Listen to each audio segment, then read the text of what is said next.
All right, Scott, it's a long, long journey to Mars. Will you survive? Above all else, it is your job to keep the ship and the crew functional and well. We don't know what to expect from Tharsis, so we have to be at our best once we make planetfall. All right, Scott, so we got our hands on Tharsis, this kind of board game survival style game. Now, this is kind of unlike most of these board game style games that I've played. So what did you think of it? Well, this is totally out of left field for me because I don't play any board games. I haven't in a long time, and not that I'm against them, it's just not my general style. But this one bled into my universe. It got onto the Switch and therefore into my hands, and well, it's pretty punishing. It's a board game in the sense that you roll dice and you have a chance to affect repairs on a space station or a life ship that's on its way to Mars. There's a main story, and then there's a bunch of multiple missions that you can do, which all have different timelines. But the main story is roughly 8 to 10 weeks or something like that. Yeah. So basically every turn's a week or so. And every turn, whether it's 1 to 2 to 3 to 4 rooms, all have something go wrong with it. And you can see with each room whether or not it's damage to the hull, because your ship has an overall health. So you need to be monitoring this while also monitoring the health of all your units, because that's another thing too. These events either damage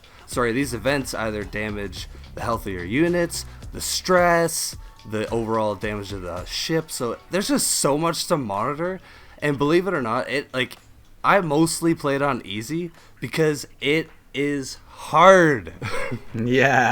Yeah, definitely. No, I only played it on easy, and even so, I couldn't get past maybe week 6 or 7. Like, by then, it's just, you're on your last rope of survival. You have, I think, 4 units off the start, and due to the story, I think you have 1 dead body that you can harvest later on, because you need to monitor how much food you give these people. That determines how many dice they have, and then, therefore, how effective they are at repairing parts of the ship.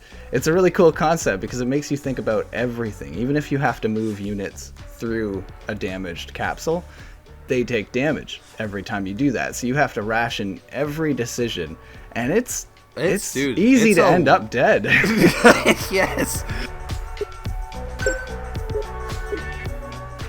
There's a big learning curve to it because each room as well does something. So whether or not it adds dice to your characters, it heals your ship overall, or actually feeds your characters.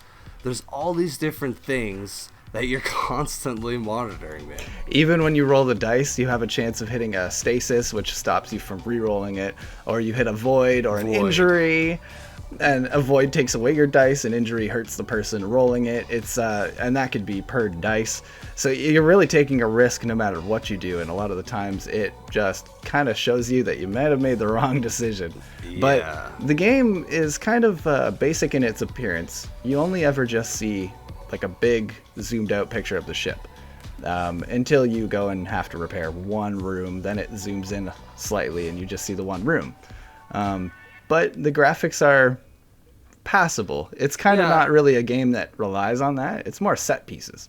Yeah, like the graphics while you're playing, are, like you said, they're passable, but it's good for this style of game. But really, the cutscenes and like in between missions, that's really, I think, kind of what drew me more into playing the game, because each and every time there's like a little thing describing more of, explaining more of the universe and like what's going on your ship between your crewmates.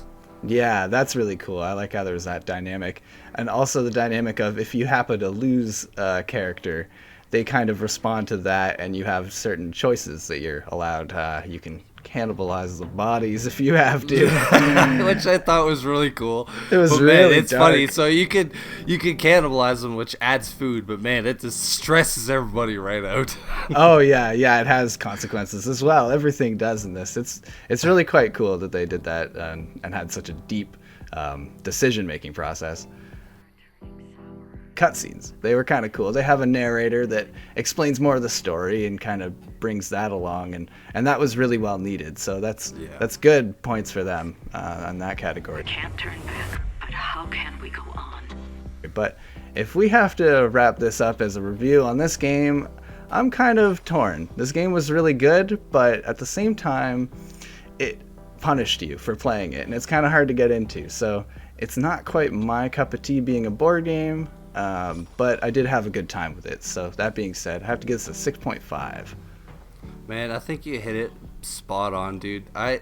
This game was a little too punishing. Like at first, I was kind of enjoying it, being like, all right, I just need to learn how to play the game properly, and then I'll actually win. But honestly, after just a few hours of just not being able to win, it's too tough, dude. So 6.5 for me as well.